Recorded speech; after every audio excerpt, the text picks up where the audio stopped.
Assalamualaikum warahmatullahi wabarakatuh. Sahabat Gloria Lestari, bagaimana kabarnya hari ini? Semoga selalu sehat ya.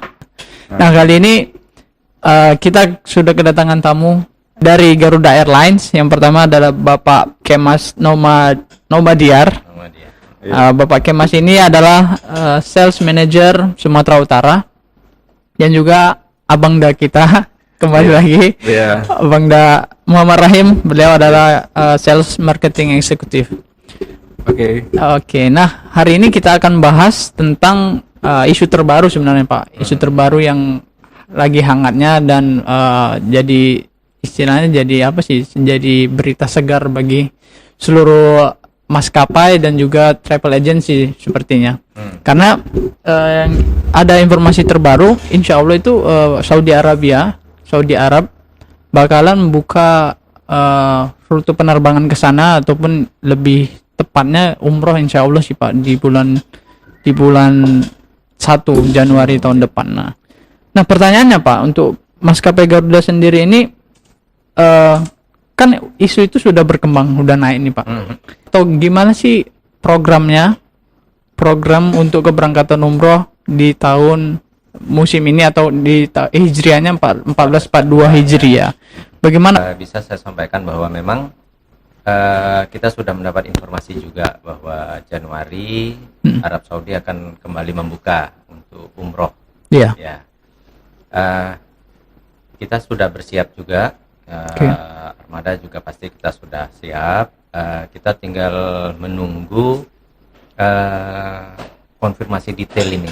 Konfirmasi detail, oke. Dengarkan ada nanti baru awal sekian persen, baru itu nanti kita mudah-mudahan insya Allah di Januari kita betul-betul Saudi Arabia membuka, kemudian dan kita bisa terbang untuk di bulan Januari nanti untuk membawa umroh, salah satunya yang dari Sumatera Utara. Oke, amin.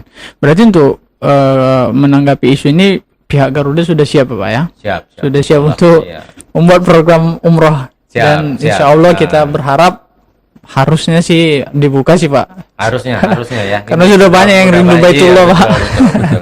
Betul sekali. Oke Pak, itu ada nggak perubahan rutenya Pak? Kalau misalnya nanti kan tadi Bapak katakan kalau maskapai Garuda bakalan buat program nanti di musim ini, insya Allah Januari. Rutenya ada nggak perubahan atau gimana Pak? Oh ya.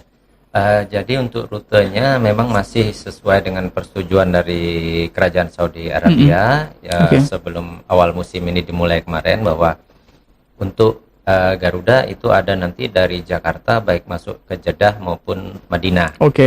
Mudah-mudahan dengan protokol baru di pandemi ini juga rute itu masih bisa tetap berjalan gitu ya. Kemudian ada juga beberapa rute lain seperti dari Surabaya, Jeddah, Madinah, maupun dari Solo, Jeddah, Madinah.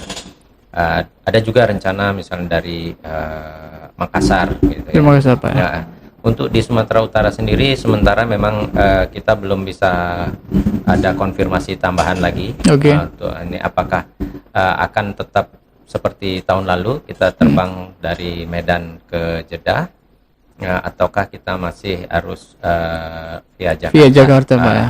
Itu nanti kita akan update lagi lah mengenai ini, karena saya dengar juga masuk ke Saudinya pun nanti akan dihitung kan berapa banyak pakai porsi Pak ya. Pakai kuota lagi. Mungkin setiap airline akan sangat berhati-hati karena harus diatur betul nih jadwalnya.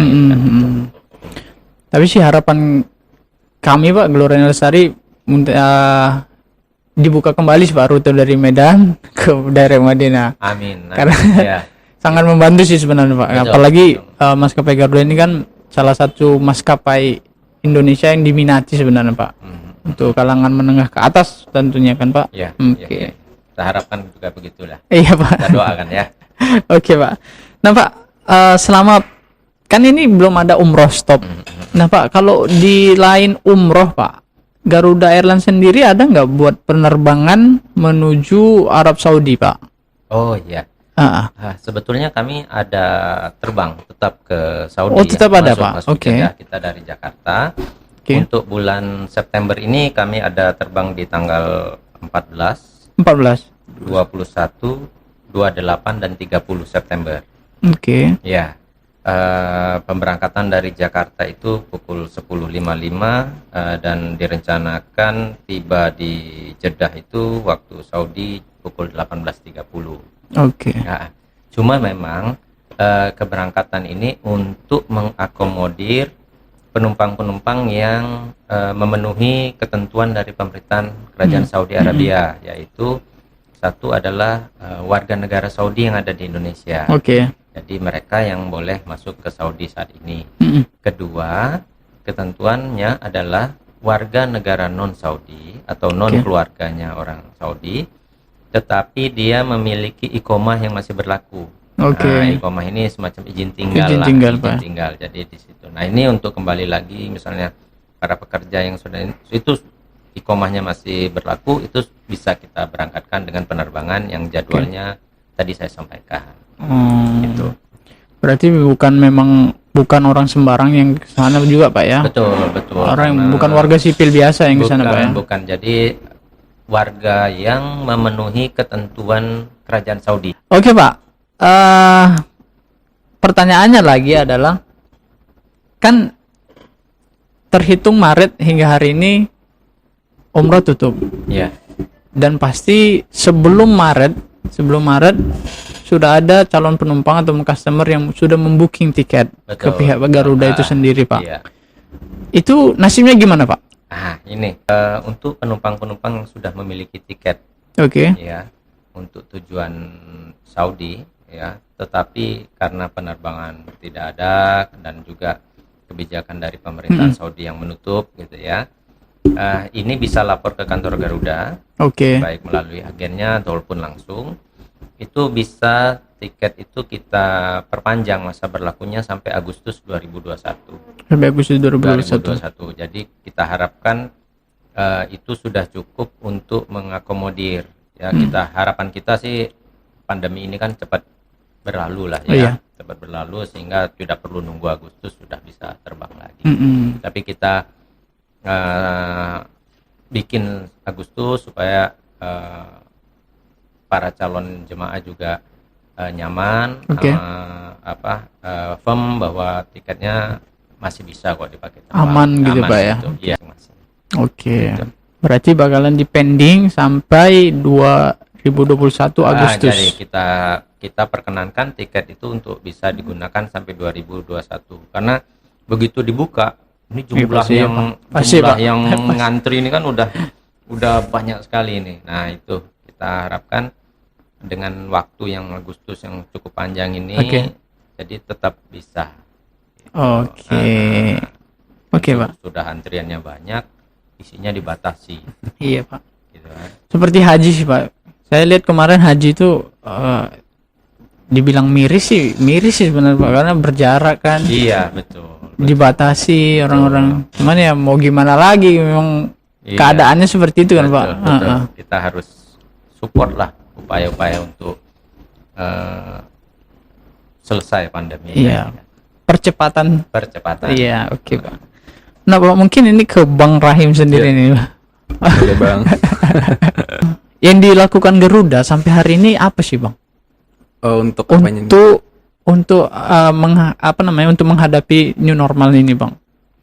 Untuk penerbangan domestik, internasional, atau umrohnya tuh? Untuk keseluruhan, untuk Bang. semuanya. Iya. Terima kasih, Bang Gali. Kalau untuk yang diterapkan sama Garuda sendiri, khususnya untuk penerbangan domestik ya, karena internasional juga penerbangan kita kan hanya terbatas gitu kan, untuk seperti yang Pak Kemas bilang tadi, untuk orang-orang tertentu aja, karena nggak semua orang bisa masuk ke negara tersebut, gitu kan. Kalau untuk penerbangan domestik sendiri sih kita tetap memberlakukan protokol kesehatan sesuai dengan anjuran dari pemerintah. Kita sangat concern terhadap ini, di mana sesuai dengan tagline kita, because you matter, ya. Karena di pesawat sendiri kita ada pembatasan physical distancing. Misalnya untuk rute Jakarta, kita ada harusnya itu isinya tiga, sekarang dua. Di tengah itu kita kosongkan. Jadi ada jarak antara penumpang yang satu dengan penumpang yang lain. Seperti itu. Kemudian di pesawat juga ada apa namanya sirkulasi udara yang ada di pesawat itu akan dibersihkan. Oke. Yang namanya apa Pak? HEPA. HEPA. Iya. Jadi HEPA. HEPA. Jadi penumpang atau konsumen Garuda Indonesia sendiri nggak usah takut terbang dengan Garuda Indonesia karena kita menjamin kebersihan, kenyamanan, keamanan di pesawat itu kita jamin. Garuda Indonesia menjamin itu. Itu sih. Nah, buat teman-teman Glora, jangan takut ataupun khawatir terbang bersama Garuda karena because you matter. Because you matter. Karena kalian berharga bagi pihak Garuda sendiri. Betul. Nah, Pak, ini udah selesai. Nggak, masih gini, Pak. Pertanyaan intinya sebenarnya sudah terjawab semua. Apa yang masyarakat butuhkan sebenarnya udah terjawab semua. Oke, penutup aja untuk podcast kita hari ini. Apa yang ingin Bapak sampaikan, Bapak Kemas sendiri sebagai sales manager Sumatera Utara, dan juga Bang Rahim sendiri sebagai sales marketing, untuk para penonton ataupun pendengar nanti podcast ini yang insya Allah tayang di YouTube, apa Pak yang mau disampaikan kepada seluruh calon customer yang ingin terbang dengan Garuda Indonesia, Pak? Untuk para sahabatnya Gelora Indah ya, sahabat Gelora ya Pak. Ya, sahabat Gelora. Kondisi seperti ini kita belum tahu sampai kapan. Kan pandemi ini akan berakhir. Harapan kita semua pasti semua ini cepat berakhir, kondisi kembali seperti sedia kala. Amin. Kami dari Garuda selalu berupaya untuk mengutamakan pelanggan. Jadi mulai dari kebersihan, kesehatan, kenyamanannya gitu ya. Itulah yang kita concern kita. Itu. Jadi yang penting semua yang naik Garuda itu aman dan nyaman. Aman dalam artian terjaga protokol kesehatan, kita jaga, kita disiplin dengan itu, dan kita mohon supportnya juga dari para sahabat Gelora sehingga kita tetap bisa melayani dengan baik. Amin. Dari Bang Haim, penutup terakhir Bang. Sama, jadi untuk para sahabatnya Gelora Indah Lestari dan konsumennya Garuda, jadi jangan takut naik Garuda karena kita sangat memperhatikan keamanan, kenyamanan, dan kebahagiaan penumpang di dalam pesawat. Itu dia. Terima kasih. Because you matter. Because you matter. Tagline Garuda terbaru. Pak Kemas, Bang Rahim, terima kasih atas waktu yang diberikan. Sama-sama Bang. Udah hadir di podcast Gelora Indah Lestari yang insya Allah nanti tayang di YouTube. Bisa dicek di YouTube, jangan lupa subscribe. Terima kasih Pak. Bang. Sehat selalu Pak. Terima kasih sahabat Gelora Indah Lestari telah menyaksikan podcast kita kali ini. Jangan lupa like, comment, dan share, dan juga subscribe video ini. Because you matter, itu kata-kata ataupun tagline Garuda Indonesia yang mungkin bisa teman-teman semua ambil maknanya, betapa pihak Garuda sendiri mempersiapkan segala sesuatunya demi kenyamanan dan juga kesehatan para anda semua atau teman-teman sekalian. Begitu saja podcast hari ini. Assalamualaikum warahmatullahi wabarakatuh. Waalaikumsalam warahmatullahi wabarakatuh.